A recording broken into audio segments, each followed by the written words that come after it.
कहते हैं ना, प्रेम की कोई परिभाषा नहीं होती है, प्रेम होता है, बस प्रेम है।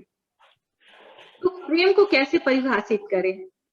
और हम किसी से बहुत प्रेम करते हैं, एक समय होता है बहुत प्रेम है, उसकी सारी बुराइयां अच्छाइयां सब कुछ अच्छा लगता है, लेकिन अचानक किसी भी वजह से वो रिश्ता टूट जाता है। जब टूट जाता है वो रिश्ता, तो हमें उसमें सिर्फ बुराइयां ही नजर आती हैं। तो ये कैसा प्रेम है? जब या वो पहले प्रेम नहीं था, या ये नफरत कैसे? सवाल सार्वभौमिक है। इतना ये शब्द प्रचलित हो गया है कि परिभाषा कहीं खो गई। और बुद्ध पुरुषों ने प्रेम के बारे में जो कहा है, उन्होंने स्पष्ट मना किया है कि प्रेम को परिभाषित करने की कोशिश कभी भी ना करें। प्रेम परिभाषा में आते ही अधूरा हो जाए। जिसको परिभाषित किया जा सकता हो वो प्रेम हो नहीं सकता। ये अनुभव है, ये सुगंध है, ये एहसास है। इसे जिया जा सकता है, इसे महसूस किया जा सकता है, इसे आंसुओं में महसूस किया जा सकता है, मुस्कुराहट में जिया जा सकता है, और अनुभूतियों में इसे जीवंत देखा जा सकता है। पर इसे बोला नहीं जा सकता, इसे बताया नहीं जा सकता, क्योंकि प्रेम परमात्मा है। और आप परमात्मा को कभी परिभाषित नहीं कर सकते, क्योंकि हम उसे विराट बोलते हैं। और जब भी हम उसे शब्दों की सीमाओं में बांधने की कोशिश करते हैं, तो वो सीमित हो जाता है, जबकि परमात्मा असीमित है। जब भी हम परिभाषा देने की कोशिश करते हैं, तो उसकी एक सीमा तय हो जाती है, उसका एक बंधन तय हो जाता है, उसका एक बिंदु तय हो जाता है कि बस हो गया परिभाषित। और अगर आपने उसे कोशिश की किसी भी शब्द, सीमा, अर्थ में बांधने की, तो वो क्या हो जाएगा? अधूरा हो जाएगा। ये हर जगह है, हर क्षण में है, हर पल में है, हर व्यक्ति में, हर सृष्टि में है, हर श्वास में है। अब आपके इस सवाल के जो दूसरा पक्ष है उसकी बात करते हैं कि किसी से हमें बहुत प्रेम है, पर बाद में ये होता है कि वो रिश्ता जिसे हम प्रेम समझ रहे थे वो टूट जाता है, कम हो जाता है, बिखर जाता है, और अचानक प्रेम घृणा में विरोध में बदल जाता है। एक दूसरे के लिए अच्छा सोचते सोचते हम एक दूसरे के लिए बुरा सोचने लगते हैं। एक दूसरे पर शिकायतें, आरोप लगाते हैं। ठीक है, यहाँ दो, मेरे ख्याल से किसी रिश्ते की बात हो रही है ना। बातें उस रिश्ते पर, जैसे आपने प्रेम कह दिया। पहली बात तो सबसे बड़ी भूल यही हो जाती है कि हम प्रेम शब्द को इतना साधारण बना दिया है कि हमने हर रिश्ते को मान लिया है कि प्रेम से भरा हुआ।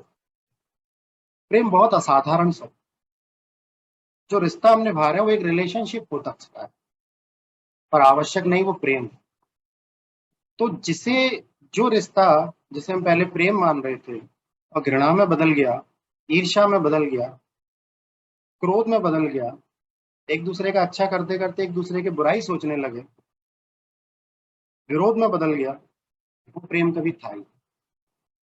वो केवल एक रिश्ता था जो जरूरत पर, स्वार्थ पर, आवश्यकता पर, वजह पर टिका हुआ था। जैसे ही वो आवश्यकता गिरी, जैसे ही वो वजह खत्म हुई, जैसे ही वो आकर्षण खत्म हुआ जिसकी वजह से रिश्ता बना था, वो रिश्ता घृणा में बदलेगा ही, क्योंकि उस रिश्ते में आपने प्रेम खोजा ही। अगर प्रेम होता तो एक बार होने का और उसका खत्म होने का कोई और उपाय ही नहीं हो सकता। जो हो गया सो हो गया। क्योंकि जैसा हमने पहले भी 2 सत्र में कहा है प्रेम के बारे में, प्रेम केवल देने का नहीं, मांगने का नहीं। देना और देते रहना, यही प्रेम। जैसे सृष्टि ने हमसे प्रेम किया, ये बारिश जो हो रही है हमारे लिए ही, पर उसकी कोई मांग नहीं है हमसे इसके बदले। इस सृष्टि के आरंभ से सूर्य हमें रोशनी, आरोग्य, स्वास्थ्य निस्वार्थ और बेशर्त देता है। इसके बदले में इसने कोई मांग नहीं। ये उसका हमसे प्रेम।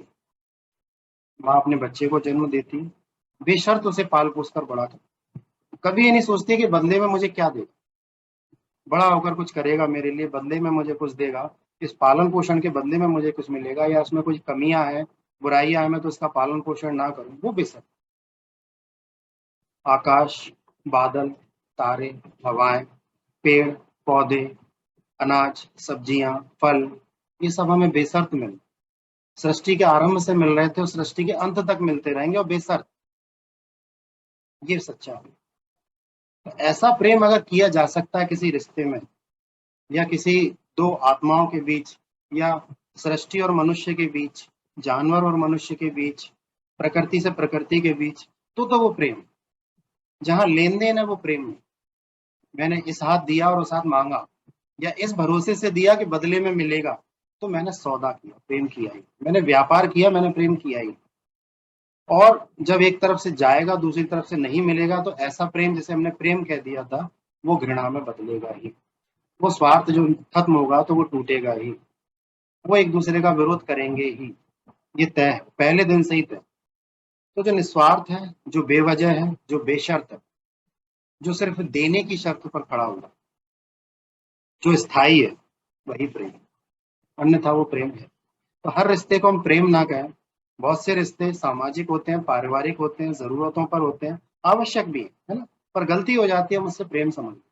हाँ, या तो हम उसे प्रेम में ढाल दें, अपेक्षा और अपेक्षा को उस रिश्ते से निकाल दें, आशा और उम्मीद को उस रिश्ते से निकाल दें, इसमें जो व्यापार छिपा है उसको हम खत्म कर दें, केवल देने का भाव हम रख सकते, मातृत्व का भाव जब हम रिश्ते में ला सकते, तो वो प्रेम। नहीं तो वो प्रेम नहीं, वो केवल एक रिश्ता है जिसकी कुछ जरूरतें हैं, जिसकी कुछ आवश्यकता है, जिसके कुछ स्वार्थ, जो एक सामाजिक व्यवस्था का नाम है, एक पारिवारिक कड़ी का नाम, वो केवल एक रिश्ता है। तो वो घृणा में बदल सकता है। और अगर घृणा में बदला है तो समझ लेना कि आपने कभी प्रेम किया ही नहीं, वरना किया होता तो कभी घृणा में बदल ही नहीं सकता, ईर्ष्या में बदल ही नहीं सकता, क्रोधी हो ही नहीं सकता था, उसका बुरा कभी नहीं कर सकता। जिसको एक बार अच्छा अच्छा करने का आपने ठान लिया, सिर्फ अच्छा ही कर सकते हो, बुरा कर ही नहीं सकते, सोच समझ कर भी नहीं कर सकते। तो बस यही प्रेम है। हम ईश्वर से प्रेम करते हैं, और कई बार हमारी जो कामनाएं होती हैं वो पूरी नहीं हो पाती, तो हम ईश्वर से भी नफरत करने लगते, ईश्वर भी बदल देते हैं, हम तो भगवान भी बदल देते हैं अपने। इंसान क्या चीज। तो हमारा प्रेम तो बड़ा अस्थायी है, बड़ा ही डामाडोल प्रेम है। हम गुरु भी बदल देते हैं, क्योंकि हमारा प्रेम कामनाओं पर टिका, हमारी इच्छाओं की पूर्ति पर टिका, हमारी आवश्यकताओं पर टिका। वो पूरी नहीं होती, हम इंसान बदल, हम प्रेम ही बदल देते। तो वो प्रेम नहीं। प्रेम, और प्रेम केवल व्यक्तिगत नहीं हो सकता, केवल एक से नहीं होता। जिसके अंदर प्रेम जागेगा वो इस पूरी सृष्टि के प्रति जागे, हर आत्मा के प्रति जागे। हर इंसान में वो उस एक को खोज लेगा जिस एक से प्रेम होता है। वो हर आत्मा में परमात्मा को खोजना भी जानता है। वो हर बच्चे में अपना बच्चा देखना जानता है। वो हर माँ में अपनी माँ तलाश सकता है। वो हर पिता में अपना पिता तलाश सकता है ना? तो वो प्रेम।